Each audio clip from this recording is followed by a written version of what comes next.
देखिए प्यारे बच्चों, चैप्टर नंबर 7 निर्देशांक ज्यामिति, कोऑर्डिनेट ज्योमेट्री, ऑल फॉर्मूले। जितने भी फॉर्मूले इसमें हैं आपको बताए जाएंगे अभी। अब जितनी भी ये जो निर्देशांक ज्यामिति है ये सारी की सारी इस एक्स वाई तल के ऊपर निर्धारित है। ये एक्स वाई तल है, इसमें ये एक्स एक्स डैश अक्ष है और इसमें ये वाई वाई डैश अक्ष है। ठीक है, इसको हम हॉरिजेंटल बोलते हैं और इसको हम वर्टिकल बोलते हैं। इसमें आपने कुछ महत्वपूर्ण बातें याद रखनी है। वो क्या है कि जब ये एक्स अक्ष और ये वाई अक्ष जहाँ आपस में मिलती हैं, ठीक है, उसको हम क्या कहते हैं? मूल बिंदु। उसको क्या कहते हैं हम? मूल बिंदु। इसे ओ से प्रदर्शित करते हैं हम। ठीक है, मूल बिंदु। अब इसमें आपको समझना है कि यदि हम इस मूल बिंदु से ए इकाई एक्स की ओर चले, एक्स की दाईं ओर चले, ए इकाई एक्स की दाईं ओर चले और बी इकाई वाई की ओर चले। वाई ये एक्स की दाईं ओर होती है, ये एक्स डैश की बाईं ओर होती है, ये वाई की दाईं ओर होती है, ये वाई की बाईं ओर होती है। ठीक है, या इसको आप ऐसे याद रख सकते हैं कि ये दाईं ओर, ये बाईं ओर, ये अप और ये डाउन, ये ऊपर और ये नीचे। इसको आप ऐसे भी याद रख सकते हैं। अब आपने जब ए को वाई पर बी इकाई चले और ए एक्स पर ए इकाई चले तो ये आपस में कहाँ मिली जाकर? यहाँ। तो इसको हमने कोई बिंदु पी मान लिया। इस पर हम ए कोमा बी इकाई चले। अब जो ये बिंदु निकल के आया है इसको हम क्या बोलेंगे? जो पी बिंदु है ये पी के जो ए बी है ये क्या है? पी के निर्देशांक। ठीक है, यहाँ समझेंगे आप। ये ए बी बिंदु पी के निर्देशांक हैं।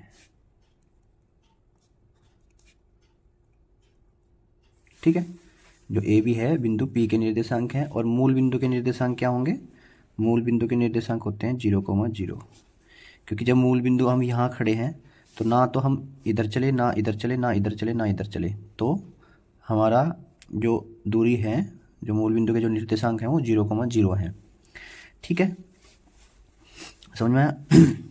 अब इनको जो एक्स अक्ष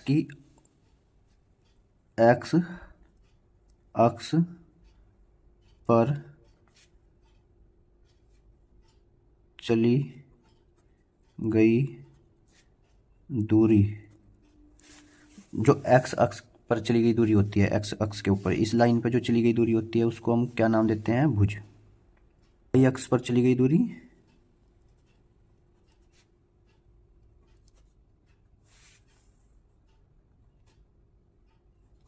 कोटि। इसे क्या नाम देते हैं? कोटि। तो जो हमारे पास निर्देशांक बन के आते हैं, किसी बिंदु के निर्देशांक बनते हैं तो उसको कहते हैं हम भुज कोमा कोटि। ये एक्स अक्ष पे चली गई दूरी होती है और ये वाई अक्ष पे चली गई दूरी होती है। ठीक है, समझ में आया? 4 चतुर्थांश दिए होते हैं आपको इसमें, फर्स्ट, सेकंड, थर्ड, फोर्थ। ठीक है, इसमें आपने याद रखना है कि जो दाईं ओर दूरी चली जाती है, दाईं ओर, वो पॉजिटिव चली जाती है, धनात्मक। ठीक है, इधर कौन सी दूरी चली जाती है? धनात्मक, प्लस की, इस साइड ऐसे, और इस साइड चली जाती है दूरी ऋणात्मक, माइनस की, खब्बी तरफ। ठीक है, इसको हम बाईं ओर कहते हैं और इसको हम दाईं ओर कहते हैं। दाईं ओर हम प्लस की वो चलाते हैं दूरी और बाईं ओर माइनस की दूरी चलते हैं। इसी प्रकार हम वाई पे ऊपर की ओर धनात्मक, प्लस की, और नीचे की ओर माइनस की दूरी चलते हैं। ठीक है, समझ में आया? तो इससे आपको पता चलता है कि इसके निर्देशांक, इसमें जो प्रथम चतुर्थांश में जो भुज और कोटि होगी, भुज और कोटि होगी वो प्लस प्लस की होगी, क्योंकि देखो यहाँ पे भी प्लस और यहाँ पे भी प्लस, तो भुज भी प्लस चला जाएगा और कोटि भी प्लस चला जाएगा। और यहाँ पे ये माइनस की है, इस साइड माइनस की है, भुज माइनस की है और कोटि प्लस की है। और यहाँ पे देखिए तीसरे चतुर्थांश में ये द्वितीय चतुर्थांश है और ये तृतीय। तृतीय में क्या होगा? भुज भी माइनस और कोटि भी माइनस। और यहाँ पे भुज प्लस और कोटि माइनस, ठीक है, भुज प्लस और कोटि माइनस। बिंदु दे दिया जाए आपको और वो दोनों उसमें भुज और कोटि माइनस माइनस किया और आपसे पूछ लिया जाए कौन से चतुर्थांश में है, यह बिंदु कौन से चतुर्थांश में है, तो आप बताएंगे तृतीय चतुर्थांश में। तो ये फर्स्ट, ये सेकंड, ये थर्ड, ये फोर्थ, प्रथम द्वितीय तृतीय चतुर्थ, ठीक है, ये चीज़ समझ में आई। अब आपके पास आती है, आपसे पूछ लिया जाए कि एक्स अक्ष के समांतर चली गई दूरी,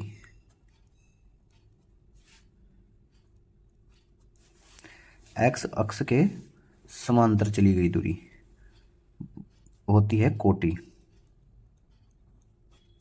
और वाई अक्ष के समांतर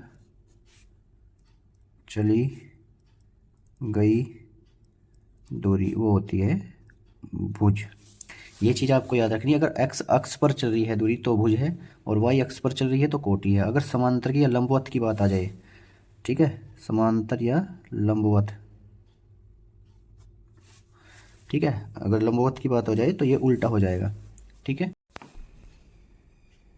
अगर आपसे पूछ लिया जाए दो बिंदु ए तथा बी के बीच की दूरी, दो बिंदुओं के बीच की दूरी अगर आपसे पूछ ली जाए तो उसका फॉर्मूला होता है डी बराबर रूट x1 माइनस x2 का whole square plus y1 minus y2 का होल स्क्वायर। ये दो बिंदुओं के बीच की दूरी का फॉर्मूला होता है, ठीक है, आपने याद रखना है। या चाहे x2 में से x1 घटा दें, चाहे x1 में से x2 घटा दें, इससे कोई फ़र्क नहीं पड़ता क्योंकि इसका वर्ग है, स्क्वायर है, ठीक है। अब आपके पास आता है, अगर आपसे पूछ लिया जाए मूल बिंदु O 0,0 तथा अन्य कोई बिंदु P x y के बीच की दूरी, जैसे कि आपको ये मूल बिंदु है यहाँ और ये कोई P बिंदु है, अगर आपसे इनके बीच की दूरी पूछ ली जाए, ये इनके बीच की दूरी, तो आपको क्या फॉर्मूला लगाना है, D बराबर root x square plus y square, ठीक है, ये फॉर्मूला लगाना। तीसरा है आपका तीन बिंदुओं के संरेख होने का प्रतिबंध। तीन बिंदु संरेख हैं या नहीं है वो किस प्रकार आपको ज्ञात करना है। संरेख का मतलब होता है एक ही रेखा में, ठीक है। जैसे आपके पास है ये एक रेखा है, इस पे तीन बिंदु हैं ए बी और सी, इसके जो निर्देशांक है वो x1 y1 है, इसके निर्देशांक x2 y2 हैं और इसके निर्देशांक आपके पास x3 y3 हैं। तो आपको किस प्रकार ज्ञात करना है, तीन बिंदु संरेख हैं या नहीं है, तो आपने ए बी की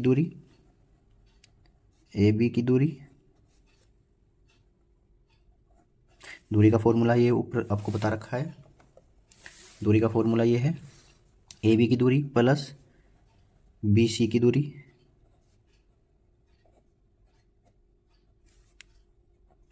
ठीक है, ए बी की दूरी और बी सी की दूरी बराबर आनी चाहिए ए सी की दूरी के।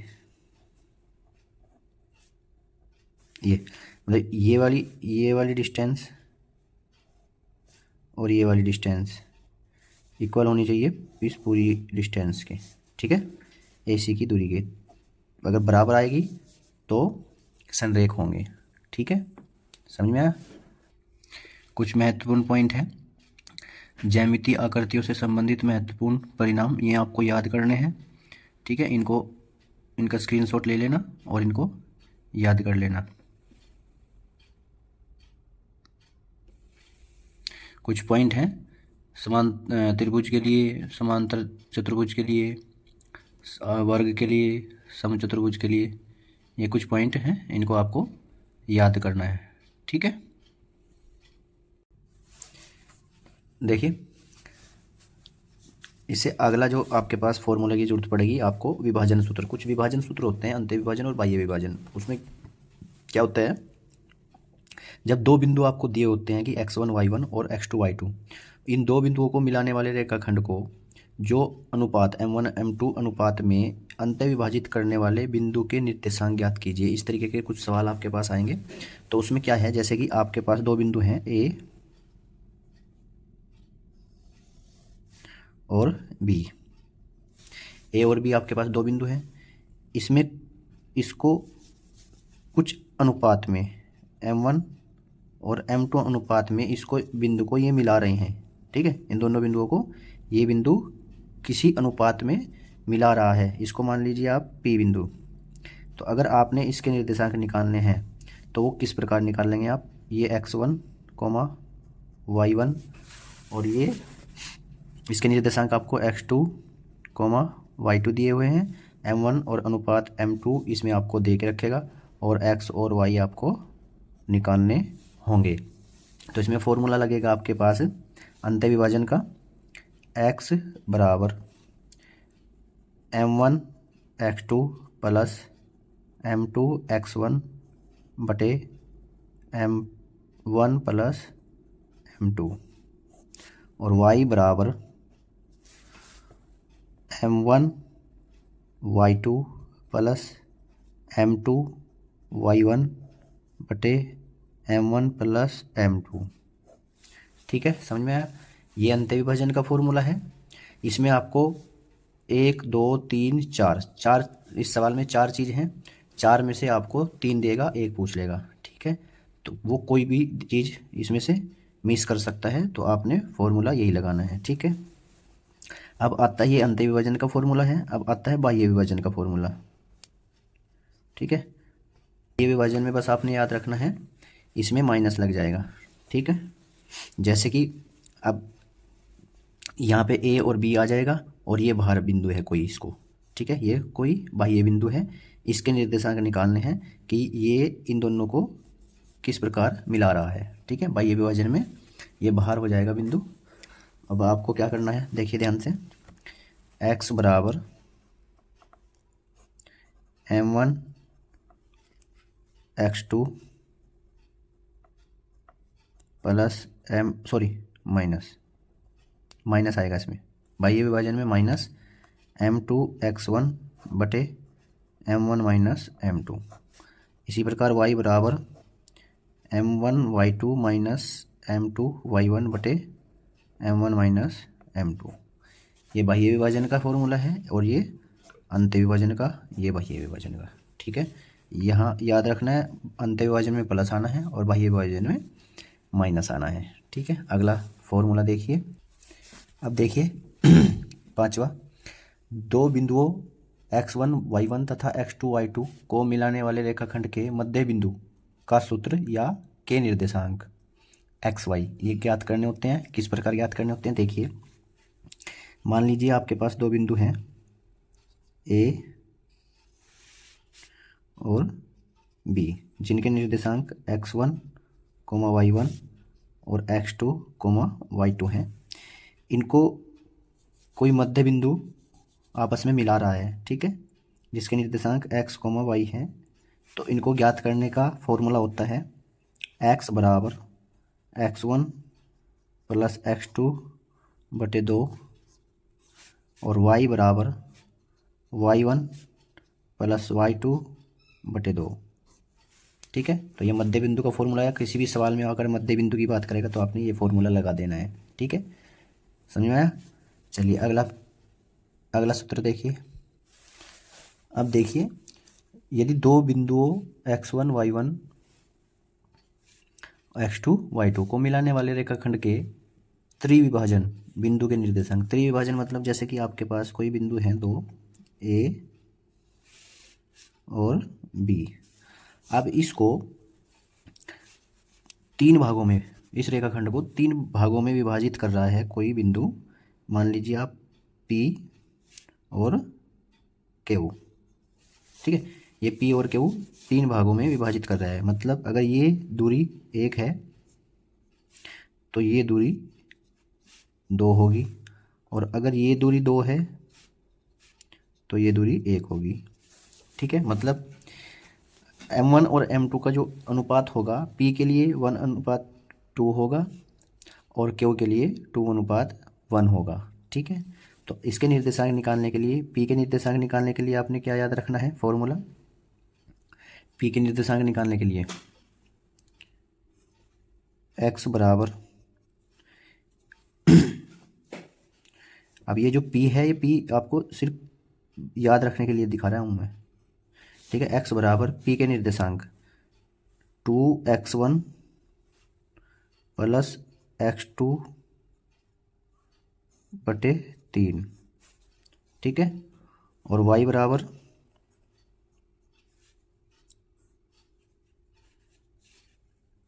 2y1 प्लस y2 बटे 3, ठीक है। और क्यू के निर्देशांक निकालने के लिए x बराबर, क्यू के निर्देशांक निकालने के लिए x1 प्लस 2x2 बटे 3 और y बराबर y1 प्लस 2y2 बटे 3, ठीक है। p के निर्देशांक निकालने के लिए ये फॉर्मूला लगेगा और q के निर्देशांक निकालने के लिए ये फॉर्मूला लगेगा, याद रखना है, क्योंकि इसमें m1 1 हो जाएगा, m2 2 हो जाएगा p के निर्देशांक में, और इसमें m1 2 हो जाएगा और m2 1 हो जाएगा, ठीक है। समझ में आया? अगर त्रिविभाजन का कोई सवाल आता है तो आपने ये फॉर्मूला लगाना है। त्रिभुज के केंद्रक के निर्देशांक, देखिए आपको पता है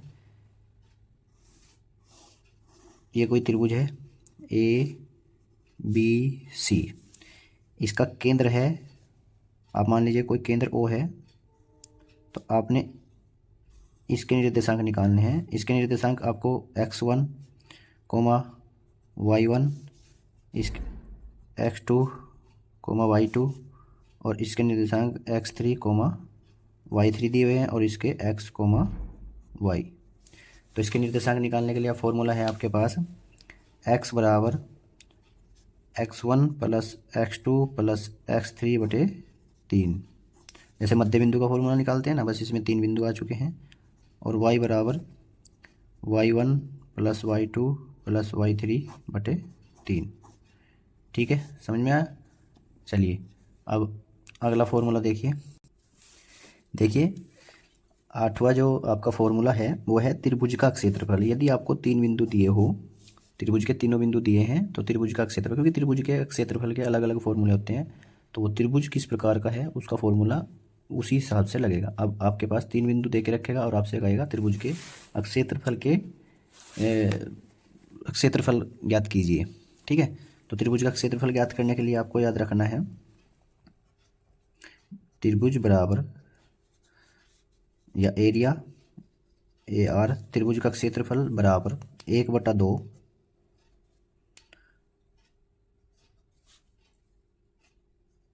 1/2 x1 y2 plus x2 y3 plus x3 y1, ठीक है। देखो x1 से शुरू किया है आपने, x1 x2 x3, और y2 से शुरू किया है y2 y3 y1, तो इसमें क्या चलेगा 1 2 3 1 2 3 चलेगा, 3 है, 3 के बाद 2 आएगा, 3 के बाद 1 चलेगा, ठीक है। 1 2 3 चलेगा, 3 1 2 चलेगा, ठीक है। अब इसमें माइनस, आपके पास x वाला x से शुरू किया था और y पे ख़त्म किया, अब y से शुरू करना है, x पे ख़त्म करना है। y1 x2 plus y2 x3 plus y3 x1, ठीक है। समझ में आया?